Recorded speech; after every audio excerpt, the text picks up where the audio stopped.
Hello guys, welcome back to study. This is Dheeraj Kumar. चलो अभी फोड़ते हैं इंग्लिश के मॉक टेस्ट को, और एग्जाम को भी ऐसे ही फोड़ना है जैसे हम लोग मॉक टेस्ट के अंदर फोड़ रहे हैं, ठीक है। और पूछ रहे हो कि एग्जाम का लेवल ऐसे, तो एग्जाम का लेवल बहुत ईजी है इंग्लिश का भाई। आप एयरफोर्स में जाके बैठ के देखो, जो एग्जाम के लेवल में रागा का जो सेक्शन होता है ना, उसके कंपेयर करो इंग्लिश, तो इंग्लिश दम लल्लू टाइप का क्वेश्चन होते हैं इंग्लिश में। थोड़ा सा जो पढ़ के जाता है वो बहुत अच्छा खासा स्कोर कर रहा होता है। पिछली बार देखा आपने 20 में 20, 20 में 21, 22, कैसे नॉर्मलाइजेशन की वजह से उनके मार्क्स भी 20 में प्लस हो गए थे। क्यों? क्योंकि इंग्लिश बहुत इजी है। एक्चुअली इंग्लिश इजी है एयरफोर्स एक्स एंड वाई का। तो इंग्लिश को अगर आप थोड़ा सा भी टाइम देते हो ना, तो बहुत अच्छा जाने वाला है। इंग्लिश पे टाइम दो और लेवल पे डाउट मत करो। खुद एग्जाम से आओगे तो कहोगे मार्क्स साहब आपका फ्री वाला यूट्यूब का मॉक टेस्ट का बहुत सारा क्वेश्चन तो एग्जाम में था, ठीक है, आप ऐसा बोलोगे। चलो फिर बाकी जो फ्री का तो ठीक है, बाकी कुछ चीज़ें पेड है। हमारी वोकेबलरी की पीडीएफ, इनको एग्जाम से पहले पढ़ो। 70 से 80% चीज़ें यहाँ से देखने के लिए मिलेगी। मैथमेटिक्स की पीडीएफ इसको बनाओ, इसके वीडियो सॉल्यूशन का लिंक पीडीएफ में होगा। आराम से 95% चीजें आपको पीडीएफ से देखने के लिए मिलेगी। सेम पैटर्न पे सारे क्वेश्चंस होने वाले हैं, ठीक है। बाकी हमारा करंट अफेयर हमने इसको भी डाला है। हमने अच्छा प्रयास किया करंट अफेयर की पीडीएफ में। आप इसको पढ़ के जाओ, और करंट अफेयर की पीडीएफ के साथ साथ आप बाई करते हो तो जीके फ्री मिल जाता है आपको, ठीक है। और इसके अलावा रीजनिंग की पीडीएफ, रीजनिंग तो 100% सेम पैटर्न पे ही आएगा हमारे पीडीएफ से। एक पॉइंट मतलब 1% भी बाहर कंसेप्ट का नहीं आने वाला है। सबको बाई करने के लिए व्हाट्सअप करोगे 7279047787 और जाके मैसेज करो इस नंबर पे। फोन नहीं लगेगा। मैसेज करके कहना कि मुझे पीडीएफ खरीदना है। व्हाट्सअप पे मैसेज करना कि पीडीएफ खरीदना है, वो सारी प्राइसेस बता देंगे, सब बता देंगे किस तरीके से खरीदना था। क्वेश्चन के ऊपर चलते हैं भाई। फर्स्ट क्वेश्चन क्या कह रहा है?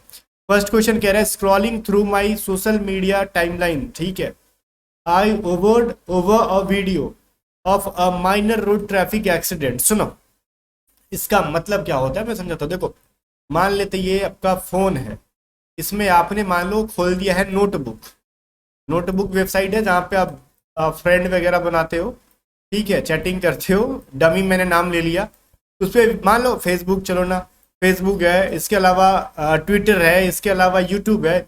आप इसको खोले, ठीक है, आपने इसको खोला, अब स्क्रॉल करते हो ना इस पे, आप अचानक से कुछ मिल जाता है वीडियो, उसी को कहते हैं ओवर्ड। मतलब होवर्ड नहीं पढ़ते हैं इसको, ठीक है, गलत है। मतलब उसके ऊपर जाना, ठीक है। आपने अचानक से एक वीडियो के ऊपर गए जिसमें क्या था, रोड ट्रैफिक एक्सीडेंट के बारे में था, ठीक है। तो यहाँ पे जो स्क्रॉल कर रहे हो आप, फॉलो कर रहे हो या फिर थ्रू कर रहे हो? तो थ्रू का मतलब होता है ना कि होकर जाना, ठीक है, सोशल मीडिया से गुजरना। तो आप सोशल मीडिया से गुजर रहे थे ना स्क्रॉल कर करके, तो यहाँ पे थॉरो का वर्ड जो है गलत है, थ्रू होगा। बात समझ में आ रहा है? ए के अंदर यहाँ पे एरर है। क्या होना चाहिए? थ्रू सही है, थॉरो जो है आपका कंप्लीटली गलत है भाई, है ना। चलो, you will be answerable for the court with any lies you have told, ठीक है। तुम जो होगे जवाबदेही होगे कोर्ट को अगर तुमने कुछ भी झूठ बोला हो। बात समझ में आ रहा है? तुम झूठ बोलोगे तो उसकी जवाबदेही कौन होगा? तुम। देखो गाइज, किसी भी चीज के जवाबदेही के लिए आप आंसरेबल टू का यूज करते हो। प्रिपोजिशन का यहाँ पे फर्क है। आंसरेबल ना, यहाँ पे मैंने टी क्यों लिख दिया भाई, आंसरेबल टू का यूज करते हो। और आंसरेबल फोर का मतलब क्या होता है? आंसरेबल फोर का यूज क्या होता है भाई, ये मेरे को बताओ आप लोग। तो सर इसका ही मतलब भी तो जवाब देने के अर्थ में ही होता है। देखो, आंसरेबल फोर और आंसरेबल टू दोनों सही है, बट इनका यूज गलत है। अब कोर्ट जो है, कोर्ट को आप जवाब दे रहे हो, तो कोर्ट में ऑब्वियसली कोई मतलब सामान तो नहीं रखा है, इंसान को ही जवाब दोगे। तो जब किसी इंसान से, ठीक है, हम आंसरेबल है, जवाबदेही है, तो वहां पे समबडी के लिए यूज करते हैं, किसी इंसान के लिए आंसरेबल टू, और समथिंग के लिए, ठीक है, किसी चीज के लिए आंसरेबल फॉर। मतलब कोई चीज आपने खो दिया है, उस चीज का जवाबदेही हो अगर, उसका आंसरेबल फॉर। और आंसरेबल टू मतलब किसी चीज के प्रति आप जवाब दे रहे हो, उत्तरदायी हो रहे हो, मतलब उत्तरदायी हो गए कहने का मतलब, इसका मतलब होता है उत्तरदायी होना, ठीक है। चलो, कह रहा है active passive my father has promised me a bicycle, ठीक है, प्लस प्रॉमिस, तो हैज के साथ क्या बनता है? पैसिव में हैज बीन प्लस में बी3 बनेगा, ओके। अब बाइसिकल है तो इसके लिए हैज ही यूज होगा ना। तो गाइज यहाँ पे देखो, अब कुछ लोग कहेंगे सर अब बाइसिकल है तो हैज यूज कर देते, बट गलत है। यहाँ पे ऑब्जेक्ट तो मी है ना, तो मी का क्या बनता है? आई सब्जेक्ट बनता है। तो आई के लिए तो हैज का यूज नहीं करोगे, हैव का करोगे। तो हैज हो चाहे हैव हो, उनके साथ बीन प्लस में भी3 ही लगता है। तो बीन कहाँ पे, I have been, I have been, ठीक है। आई हैव प्रॉमिस्ड नहीं होगा, आई प्रॉमिस्ड नहीं होगा। अब देखो, I have promised, I have promised a bicycle by my father, by my father a bicycle. अब दोनों में से सही कौन सा है, गलत कौन सा है, ये थोड़ा सा कंफ्यूजन हो सकता है आपको। तो ऑब्वियसली यहाँ पे क्या होगा, I have promised a bicycle bye my father, मतलब मेरे को एक बाइसिकल के लिए प्रॉमिस्ड किया गया है, किसके द्वारा, तो मेरे फादर के द्वारा। तो सेंटेंस का फॉर्मेशन ऑप्शन नंबर ए जो है वो सही है, ठीक है। तो कह रहा है कि डायरेक्ट इनडायरेक्ट बताओ, my friend requested me to bring him a sandwich, ठीक है। माई फ्रेंड रिक्वेस्टेड हिम, अब जब भी रिक्वेस्ट आ गया तो सेंटेंस में क्या आना चाहिए, प्लीज। डायरेक्ट इनडायरेक्ट वाले में एक प्लीज वर्ड आना चाहिए, तभी उसका हम लोग क्या करते हैं, रिक्वेस्ट करते हैं। तो गाइज यहाँ पे बी के अंदर और डी के अंदर प्लीज नहीं है, ठीक है। विल यू है तो विल यू से समझ में आ रहा है ये कोई मतलब रिक्वेस्ट नहीं है। वुड यू करता तो समझ में आता है कि वो पोलाइटली रिक्वेस्ट कर रहा है, बट यहाँ पे विल यू है तो पूछ रहा है, ये कोई रिक्वेस्ट नहीं है। तो ऑब्वियसली यहाँ पे या तो प्लीज ब्रिंग माई फ्रेंड या फिर please bring me a sandwich, इन दोनों में से कोई एक होना चाहिए। तो अब सवाल आता है कि क्या, तो ये हो रहा है प्लीज ब्रिंग माई फ्रेंड, तो इसका मतलब हो रहा है ना कि कृपया मेरे दोस्त को ले आओ, ये चीज नहीं चाहिए, मेरे को सैंडविच मंगाना है। तो ये होगा please bring me a sandwich said my friend, मेरे दोस्त ने कहा कि मेरे लिए सैंडविच ले आओ, तो ऑप्शन नंबर सी है। A jack of all trades, देखो ठीक है, एक पूरा फ्रेज होता है ना, jack of all trades master of none, ठीक है। मतलब हाँ, थोड़ा थोड़ा सब कुछ का जानकारी रखता है लेकिन परफेक्ट किसी में नहीं है, उसको कहते हैं। लेकिन ये अधूरा है, तोड़ के दिया गया है। A jack of all trades मतलब बहुत सारी चीज़ों की जो जानकारी रखता हो। अब एक्सपर्टीज भले किसी चीज़ में हो चाहे नहीं हो, लेकिन उसको जानकारी बहुत सारी चीज़ों की है। तो someone who has many skill, ये कह सकते हो आप, एक ऐसा इंसान जिसके पास बहुत ज़्यादा स्किल हो। अब एक्सपर्टीज के बारे में बात नहीं कर रहे हम लोग, ठीक है, सिर्फ यहाँ पे उसके पास स्किल है। अगर मैं मान लो फोटो एडिटिंग कर लेता हूँ, ये मेरी स्किल है। अब फोटो एडिटिंग में एक्सपर्टीज कितनी है वो डिपेंड करता है बहुत से लोग से कंपेयर करने के बाद, है ना। तो ये जो चीज़ है ये यहाँ पे सही है। अब देखो एक चीज मैं यूज बताता हूँ, स्किल वर्सेस टैलेंट, याद रखोगे आप, स्किल वर्सेस टैलेंट। स्किल का यूज करते हैं वहां जो चीज प्रैक्टिस करके आती है, ठीक है, जो चीजें प्रैक्टिस करके होती है, और टैलेंट बाई बर्थ होता है। समझ में आ रहा है, सेंटेंस में कभी कभार ना स्किल और टैलेंट का यूज गलत कर देता है। जो चीजें बाई बर्थ के बारे में दिखाया जा रहा है वहां पे स्किल नहीं टैलेंट का यूज करोगे, और जो चीजें प्रैक्टिस करके सीखी जाती है उसके लिए आप स्किल का यूज करोगे। बाकी समझ गए, इंसानी भाषा मैंने समझा दिया। आगे चलो, एक वन वर्ड है, a fictitious name adopted by authors poets etc, मतलब एक ऐसा मतलब काल्पनिक नाम जो कि लिया जाता है ऑथर्स के द्वारा, पोएट के द्वारा। मान लो कोई कहानी लिखी जा रही है, कोई फिल्म बनाया जा रहा है, उसी में मतलब किसी का नाम कुछ भी रख दिया, ठीक है, मतलब वो सब काल्पनिक नाम होते हैं। जैसे अक्षय कुमार का नाम कुछ भी हो जाता है, ऋतिक रोशन का नाम मतलब रोहित हो जाता है, कुछ भी हो जाता है, ठीक है, ऐसे करके। तो जो भी है अकॉर्डिंग राज हो जाता है, मतलब कुछ भी होता है, तो वो सभी काल्पनिक नाम है, रियल नाम नहीं है, तो उसको हम लोग कहते हैं सीडोनिम, है ना। चलो, कह रहा है there are several ways dash cooking meat, यहाँ पे बहुत सारे तरीके हैं मीट बनाने का। तो किस चीज़ का, तो वहाँ पे several ways of make of cooking, for cooking, to cooking, या फिर डेट कुकिंग, क्या होगा।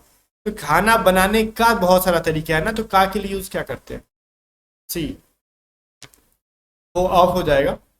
The prime minister that for London next week, next week prime minister जो है वो लंदन के लिए नेक्स्ट वीक रवाना होंगे, ठीक है।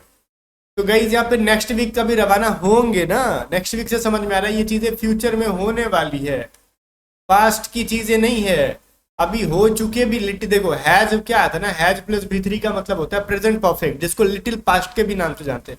मतलब वो चीजें जो भी हाल फिलहाल में हो गई है उसको प्रेजेंट परफेक्ट कहते हैं, ठीक है। जो चीजें पहले हुई है उसको पास्ट इंडेफिनिट कहते हैं, जो चीजें बहुत पहले हो चुकी थी उसको पास्ट परफेक्ट कहते हैं। तो ये चीजें हुई नहीं, अभी होगी, तो जब होगी तो विल होगा, विल बी लिविंग, वो अगले वीक जो हो वो लंदन के लिए रवाना होंगे, ये चीजें कहना चाहता है इसके अंदर, बस। सिनोनिम ऑफ डिवेकल, डिवेकल का मतलब होता है दबाव में आके टूट जाना। जैसे जैसे जैसे मैं एग्जांपल देता हूँ, आपके पास, ठीक है, एग्जांपल के तौर पे एग्जाम में देने गए, अब या फिर मान लो बहुत बार आपने देखा होगा बाइक वगैरह जो बाइकर्स होते हैं वो चला रहे होते हैं, पुलिस ज्यादातर देखा होगा बहुत जगह पे मतलब पकड़ लेती है उनको, महंगे महंगे बाइक देख के उनके पास ओवर मतलब सब कुछ होता है, फिर भी मतलब 10 बहाने करती हैं ये बता वरना चालान करेंगे, तेरी बाइक सीज कर देंगे। बेचारा बाइक सीज होने के डर से वो चल भाई ठीक है ले कुछ पैसा लेके निकल जाता है, वो डिवेकल हो जाता है, दबाव में आके टूट जाता है, वो कोलैप्स हो जाता है। अपनी महंगी बाइक कहाँ, उसके पास 18 लाख की बाइक है, 1000 रुपये दे देगा 18 लाख की बाइक बच जाएगी, है ना। वो कोलैप्स होकर मजबूरी में वैसा कर रहा है, तो उसी को कहते हैं कोलैप्स। अब एग्जाम्पल मैंने खतरनाक ले लिया था, ठीक है, कुछ लोग भड़क गए होंगे। पुलिस के बारे में ऐसा कर दिया, होता है भाई, कोई बड़ी बात नहीं है। आर्मी के बारे में कोई कुछ नहीं कह सकता, लेकिन पुलिस के बारे में तो हर कोई कह देगा। चलो आगे बढ़ते हैं। मोरोस, मोरोस का मतलब क्या होता है, ये चीज पूछ रहा सिनोनिम आपसे। मतलब होता है कि उदास होना, ठीक है, मतलब वो उदास होने के अर्थ में यूज करते हैं, जिसको हम लोग कहते हैं ग्लोमी, ठीक है। चलो ग्लोमी इसका परफेक्ट सिनोनिम है। आगे देखो 11 नंबर कह रहा है एंटोनिम ऑफ ऑमिनस। ऑमिनस का मतलब क्या होता है, ऑमिनस का एंटोनिम पूछ रहा है यहाँ पे। ओके, ऑमिनस के स्पेलिंग देख लिया, बहुत इंपॉर्टेंट है। मंगल भवन मंगल हरी, सुना है आपने, सुना होगा। मंगल, मंगल का मतलब होता है कोई काम अच्छा होना। अमंगल मतलब खराब होना, ठीक है। तो तुम्हारा अमंगल होगा, तुम्हारे साथ कुछ खराब होगा, तुम्हारा मंगल हो मतलब तुम्हारे साथ अच्छा हो। ऑमिनस का मतलब होता है अमंगल, अमंगल। और यही हो जाएगा क्या इसका, ऑस्पिसस कह सकते हैं, इसका मतलब होता है मंगल होने के अर्थ में हम लोग कह सकते हैं, ठीक है। चलो आगे बढ़ते हैं। 12 नंबर कह रहा है कि करेक्ट स्पेल्ड वर्ड बताओ। मैंने भी जस्ट बोला ना कि ऑमिनस का स्पेलिंग देख लेना, आगे काम कर सकता है, वही है ऑप्शन नंबर सी, ऑमिनस का मतलब अमंगल। अगला कह रहा है find out that word the spelling of which is wrong. इसमें से कौन सा वर्ड का स्पेलिंग गलत है, ये चीज बताओ। पैसन, फैशन, राशन, ट्यूशन, क्या चीज है भाई, जल्दी से बताओ, माइंड में वीडियो को रोक के सोचो तो समझ में आ रहा होगा। ट्यूशन गलत है, कहोगे बात ट्यूशन तो सही है। देखो TUI होता है भाई, फिर TIUN होता है, ये चीज समझ में आ रहा है ना। ट्यूशन का स्पेलिंग ये करेक्ट है। आगे देखो 14 नंबर कह रहा है active passive the convict was found guilty by the jury. अब यहाँ पे वाज प्लस में फाउंड, वाज के साथ B3 लगा है तो ये पैसिव में, तो इसको एक्टिव में चेंज करो, द ज्यूरी बन जाएगा आपका द ज्यूरी। अब यहाँ पे जब वाज प्लस B3 है तो ये पास्ट इंडिफरेंट पे जाएगा, तो ज्यूरी क्या हो जाएगा, फाउंड क्या करेगा, तो jury found the convict guilty, या फिर ज्यूरी कन्विक्टेड हिम, या फिर क्या हो सकता है the jury found that the convict was guilty, या फिर द ज्यूरी फाइंड्स। तो फाइंड्स तो पहली बात नहीं होगा, तो ये चीज तो क्लियर है। तो यहाँ पे होगा the jury found the convict guilty, ठीक है, बिकॉज कन्विक्ट और गिल्टी का दोनों का यूज करना था, उसने दोषी प्राप्त किया, है ना। दोषी मतलब बताया उसको। कह रहा है दमन says Priya is working in Ahmedabad. अब ये सेज है, तो सेज का सेड बना देना एक पाप है, ठीक है। क्या है ये, पाप है। ये सेज का सेज रहने दो, तो सेज का सेज कहाँ पे, ऑप्शन नंबर डी में। तो कर दे क्या आंसर सर, बिल्कुल बढ़िया। सेड तो बनेगा नहीं प्रेजेंट में, ये जब प्रेजेंट में हो तो ये सब प्रेजेंट में ही होगा, इसको पास्ट में हो तब इधर के पास्ट को बनाते हैं, ठीक है। तो ये तो दमन के साथ से नहीं लगेगा, सेड लगेगा ही नहीं। दमन जब सिंगुलर है तो सेज लगता है, तो ऑब्वियसली यहाँ पे क्या होगा, सेड सेज होगा, ठीक है। दमन says that Priya is working in Ahmedabad, correct answer option number D है। बाकी गाइस जानने से पहले कमेंट करके बताओ कितने क्वेश्चन के आंसर आपने सही किए, और एक बार फिर से सारे पीडीएफ्स का लिंक डिस्क्रिप्शन में या फिर व्हाट्सएप करके भी आप बाई कर सकते हो गाइस। व्हाट्सएप करो 7279047788 अगर आप ऑनलाइन टेस्ट सीरीज के बारे में ढूंढ रहे हो तो ये टीचर स्टडी आपको डाउनलोड करके वाई ग्रुप की वहाँ पे टेस्ट सीरीज मिल जाएगी, बहुत 100 रुपीज में 25 टेस्ट सीरीज मिल जा रही है वीडियो सोल्यूशन के साथ, तो उसको भी बाई कर सकते हो आप चाहो तो।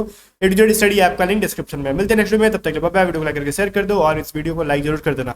एडुकेटेड स्टडी चैनल को सब्सक्राइब करके बगल में जो घंटा का है ना फोटो, उसको भी टच करके ऑल पे कर लेना।